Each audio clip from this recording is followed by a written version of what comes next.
Picture this. I guarantee this has happened to you in the last month. You open a real estate app. You look at a house you kind of like. Nothing crazy, just a normal home. 3 bedrooms, decent neighborhood, nothing luxury. And then you see the price. $480,000.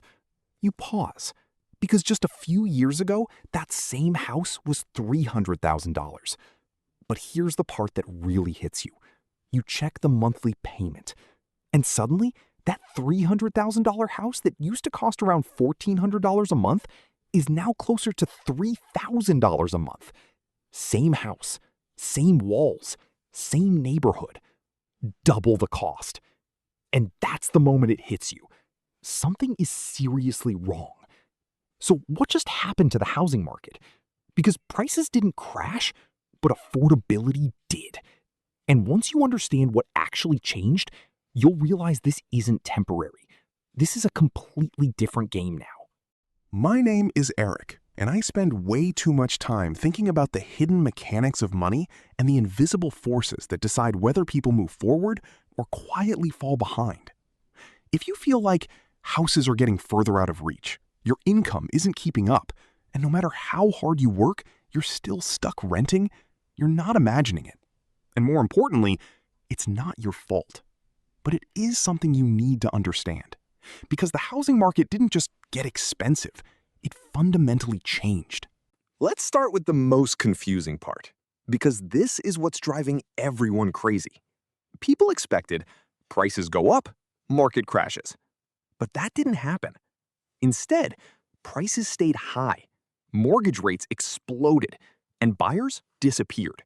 So now we're stuck in this weird situation where homes are expensive, loans are expensive, and nothing is moving. Which makes people ask, why haven't prices dropped? To answer that, we need to go back. Let's rewind to 2020-2021. This is where everything changed. At that time, mortgage rates dropped to around 2.5% to 3%, which is historically insane. To put that into perspective, that's like borrowing money almost for free. So what happened? Suddenly, monthly payments became cheap. People could afford bigger homes. Investors jumped in. Everyone rushed to buy. Because when money is cheap, everything feels affordable. Let's say you buy a $300,000 house. At 3% interest, monthly about $1,250 to $1,400. That feels manageable. Now, same house, same price. At 7% interest, monthly around $2,000 to $2,400 plus. That's nearly double. Nothing changed except the rate. Because housing isn't priced by total cost. It's priced by monthly payment. That's how buyers think. That's how banks approve loans. So when rates were low, prices could go higher. And they did. Between 2020 and 2022, U.S. home prices jumped over 30–40% in many areas. This wasn't normal growth. This was cheap money plus panic buying plus limited supply. Then something changed. Inflation started rising fast. And the response came from the Federal Reserve. They had one job: slow down the economy. So what did they do? They raised interest rates aggressively. Mortgage rates went from around 3% to over 7% in less than 2 years. That's not normal. That's a shock to the system. Historically, when rates rise, prices fall because people can't afford as much. Simple. And this is where everything breaks. Because instead of crashing, prices stayed high. Why? This is the most important idea in this entire video. It's called the lock-in effect. Millions of homeowners locked in 2.5 to 3% mortgage rates. Now ask yourself, would you sell your house and give up a 3% loan to buy another house at 7%? Of course not. So what happens? Inventory collapses. Fewer homes hit the market, which means supply stays low, even though demand dropped. Because housing prices are controlled by supply versus demand. And right now, demand down, supply down, down, down. So prices, stay stuck. What we have now is not a normal market. It's frozen. Buyers can't afford, sellers won't sell, so nothing moves. This is where it becomes real, because this doesn't affect everyone equally. First-time buyers, they're getting crushed. Why? Because they face high prices, high rates, no existing equity. Let's compare. 2021 buyer, $300K home at 3%, around $1,300 per month. 2026 buyer, $450K home at 7%, around $3,000 per month. That's not a small increase. That's a different life. Here's the real issue. Wages didn't double, but housing costs did. That gap? That's where frustration lives. This is why people feel stuck. They're not broke, but they're not progressing either. Now, let's talk about something most people ignore: investors. During the low-rate era, investors bought aggressively. Single-family homes, rental properties, even entire neighborhoods. Why? Because borrowing was cheap.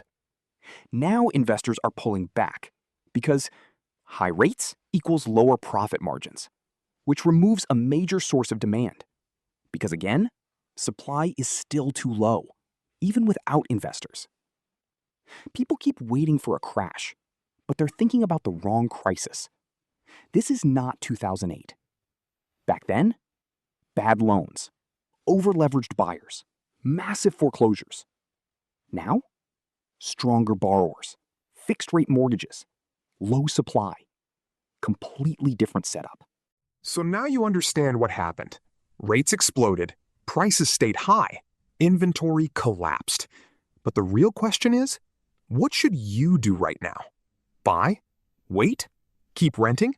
Because this decision can cost you hundreds of thousands of dollars over your lifetime.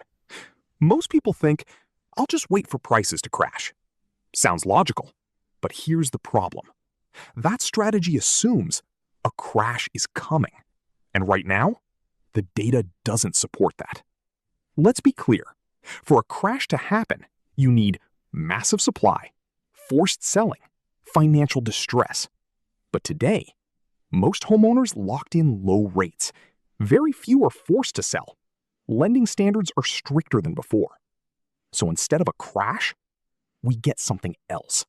Prices don't collapse. They just move sideways for years. While wages slowly rise, inflation does its job, affordability gradually improves. Because at least in a crash, prices drop fast. But in this market, you just feel stuck for years. Now, let's break down the decision everyone is struggling with. Should you rent or buy? When people think about buying, they focus on owning an asset, building equity, long-term appreciation. Sounds great. But here's the full cost. Monthly payment. Principal plus interest plus taxes plus insurance. Maintenance. About 1% of home value annually. Closing costs. 2 to 5% upfront. Opportunity cost? Your down payment could be invested elsewhere. Let's say $500,000 house, 20% down, which equals $100,000, 7% interest. Monthly, mortgage roughly $2,600, taxes plus insurance roughly $600. So total roughly $3,200 per month. Same house, rent roughly $2,200 to $2,500. So renting is cheaper monthly, but buying builds equity. So which is better? In the early years of a mortgage, most of your payment is interest, not equity. First 5 to 7 years, majority equals interest. Small portion, principal. So you're not building as much wealth as you think. That $100K down payment, if invested at 8%, becomes almost $466,000 in 20 years. So the question becomes, is your house outperforming that? Buying wins if you stay long-term, 7 to 10 plus years. You get a reasonable price. You can afford comfortably. You value stability. Renting wins if prices are too high. You need flexibility. You can invest the difference. You're early in your career. They don't compare. total cost of ownership. They compare monthly emotion. Buying feels like progress, stability, success. Renting feels like falling behind. But feelings don't build wealth. Math does. Now let's talk about the future, because this is what everyone wants to know. If rates drop, demand explodes again. Prices go up because more people can afford homes. If rates stay high, prices stay flat. Markets stay slow. If a recession hits, some price drops, but limited supply prevents collapse. There is no perfect time to buy. Only good decisions based on your situation. This is where it gets interesting. Winners? High-income earners, cash buyers, patient investors. Struggling? First-time buyers, middle class, over-leveraged buyers. Stop thinking, can I buy a house? Start thinking, does buying make sense for me right now? In this market, cash flow matters more, flexibility matters more, patience matters more. The housing market didn't break, it just stopped being easy. Remember that house from the beginning? The one that went from $1,400 a month to $3,000 a month. That's not just inflation, that's a signal. The game has changed, and the people who win now are not the ones who rush. They're the ones who understand the math. You don't build wealth by buying at the right time. You build wealth by making the right decisions, repeatedly, over time. Because in this market, being patient is not falling behind. It's positioning yourself to win. If this changed how you see the housing market, hit the like button, subscribe, and I'll see you in the next one.